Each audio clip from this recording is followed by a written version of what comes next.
We got a lot of resistance, which comes with change, and a lot of feedback that this is a longer tool than they'd previously been using. It takes more time. We serve a very diverse, complex population with lots of high risk factors, language barriers, and so those are all things that we have to take into consideration when determining how we're going to roll this out in clinic for everyone.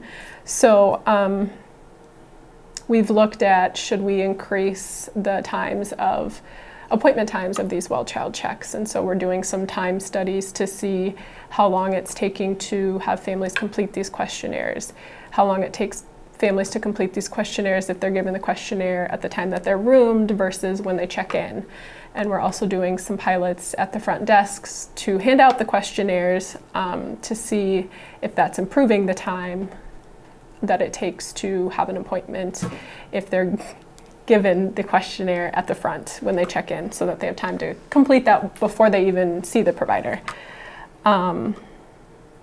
We've also been trying to work with our interpreter services to notify them of this longer tool so that they know to expect that appointments might be taking longer, we're going to need them longer, and they can become more familiar with the tool themselves when they're interpreting it. So there's lots of people and players involved that we need everyone's support and collaboration and teamwork.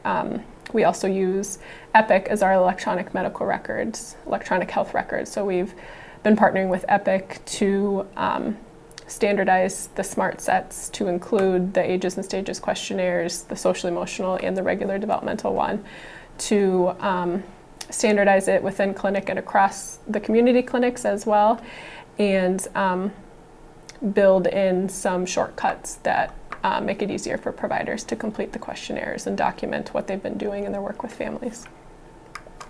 Great. Anything to add?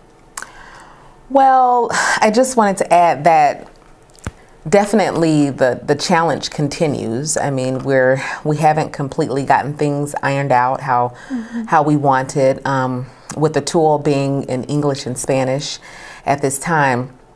We have a huge Somali population and Hmong and Oromo, just different languages. So it's very challenging with that. And sometimes you're faced with situations where you're unable to get a live interpreter. So you're trying to do these things over the phone. There may be multiple kids, and so the parent can't hear. So there are lots of barriers that we still face as we're trying to roll it out. And I think that by looking at how much time it's taken us to do it, and trying to at least iron out rolling it out with English speaking, Spanish speaking in the versions that they're in at this time, then we'll be able to build upon that so that we can get it out across the board.